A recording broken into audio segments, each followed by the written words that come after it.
حضرت سلمان فارسی رضی اللہ تعالی عنہ سے روایت ہے، ان سے لوگوں نے اسلام کی طرف راغب ہونے کا پوچھا۔ سلمان فارسی نے کہا، میں یتیم تھا اور رام ہرمز میری سکونت تھی۔ میرا باپ ایک کسان تھا۔ میں ایک معلم کے پاس پڑھنے جاتا تھا۔ میں نے مزید حصول علم کے لیے معلم کی صحبت اور رہائش اختیار کر لی۔ میرا ایک بھائی مجھ سے الگ رہتا تھا اور میں کم سن اور بے سہارا تھا۔ معلم کی عادت تھی جب اس کی مجلس درس سے شاگرد رخصت ہو جاتے تو وہ اپنے منہ پر کپڑا لپیٹ کر پہاڑ پر چڑھ جاتا تاکہ لوگ یہ نہ جان سکیں کہ پہاڑ پر چڑھنے والا شخص معلم ہے۔ ایک روز میں نے معلم سے کہا، آپ روزانہ جہاں جاتے ہیں مجھے لے کر نہیں جاتے۔ انہوں نے کہا، تم بچے ہو، اندیشہ ہے دوسروں سے کہہ دو گے۔ میں نے کہا، اس کا خوف نہ کیجیے، ایسا نہیں ہوگا۔ انہوں نے بتایا، اس پہاڑ پر ایک قوم رہتی ہے جس کی عبادت و تزکیہ نفس کا ایک خاص طریقہ ہے۔ وہ لوگ اللہ و آخرت کو یاد کرتے ہیں اور ان لوگوں کا خیال ہے ہم آتش پرست اور بت پرست ہیں، صحیح راہ سے بھٹکے ہوئے ہیں۔ میں نے کہا، مجھے ان کے پاس لے چلو۔ اس نے کہا، میں اللہ والوں سے اجازت لے لوں۔ پھر عالم نے ان سے اجازت مانگی، انہوں نے اجازت دے دی۔ میں عالم کے ساتھ روانہ ہو کر ان کے پاس پہنچا۔ وہ 6 یا 7 آدمی تھے اور حالت ان کی یہ تھی کہ کثرت عبادت و ریاضت ان کے جسم نیم جان تھے۔ دن میں روزہ اور رات میں قیام کرتے تھے۔ غذا کے لیے درختوں کے پتے کھا لیا کرتے۔ ہم ان کے قریب ہی بیٹھ گئے۔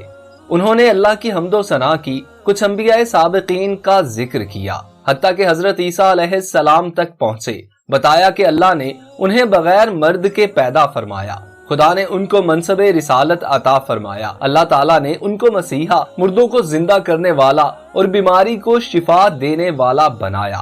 مگر کچھ لوگوں نے ان کے بارے میں کفر اور بعض نے پیروی اختیار کی۔ اس کے بعد مجھ سے مخاطب ہوئے، اے برخوردار، بے شک سب کا رب ایک ہے، سب کو آخرت درپیش ہے، سب کا انجام طرفین میں سے کسی ایک طرف ہوگا، جنت یا دوزخ کی طرف۔ جو لوگ بتوں اور آگ کی پرستش کرتے ہیں، لا ریب وہ کفر و ضلالت میں مبتلا ہیں اور اللہ تعالیٰ ان سے بیزار ہے اور وہ دین سے برگشتہ اور گم کردہ راہ ہیں۔ پھر ہم لوٹ آئے۔ دوسرے دن ہم دوبارہ وہاں گئے۔ انہوں نے پھر خطاب کیا اور اچھی طرح سے ہمیں سمجھایا۔ چنانچہ میں اکثر ان کی خدمت میں رہنے لگا۔ مجھ کو ہمہ وقت خدمت میں حاضر پا کر مشفقانہ رویہ اختیار کر کے کہا، اے سلمان، تم ابھی بچے ہو، تم اتنا زہد و ریاضت نہ کر سکو گے، جو میسر ہو کھاؤ پیو اور عبادت کر کے سو جایا کرو۔ کچھ ہی عرصہ بعد بادشاہ کو خبر ہو گئی اور اس نے ان کی جلا وطنی کا حکم دے دیا۔ میں نے راہبوں سے کہا، وطن چھوڑ سکتا ہوں مگر آپ سے جدا نہیں ہو سکتا۔ چنانچہ میں ان کے ہمراہ روانہ ہو گیا۔ سفر کر کے موصل پہنچے، وہاں لوگوں نے ان کو گھیر لیا۔ اس کے بعد غار سے ایک شخص باہر آیا اور سلام کر کے بیٹھ گیا۔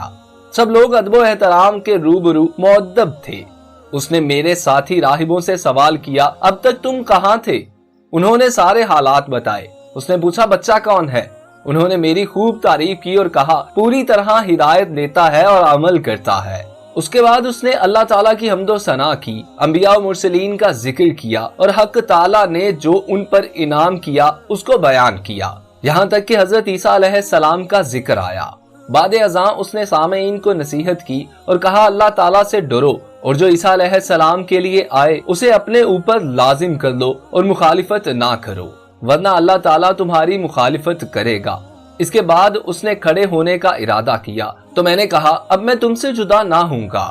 اس نے کہا، اے بچے، تم اتنی برداشت نہیں رکھتے کہ میرے ساتھ رہ سکو۔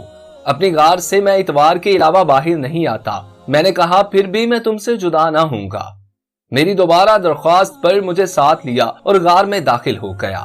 میں نے غار نشین راہب کو سوتے اور کھاتے پیتے کبھی نہیں دیکھا۔ وہ تمام وقت رکوع و سجود میں رہتا حتیٰ کہ دوسرا اتوار آ گیا۔ تو جب صبح ہوئی تو ہم نکلے، لوگ اس کے گرد جمع ہو گئے۔ اس کے بعد اس نے حسب سابق لوگوں سے خطاب کیا اور پھر وہ اپنے غار میں چلا گیا۔ میں بھی اس کے ساتھ چلا گیا۔ جب تک خدا نے چاہا اس کے ساتھ رہا۔ ہر اتوار وہ نکلتا اور لوگوں کو معمول کے ساتھ وعظ و نصیحت کرتا۔ ایک اتوار وہ نکلا اور تقریر کر کے اس نے لوگوں سے کہا، اے لوگو،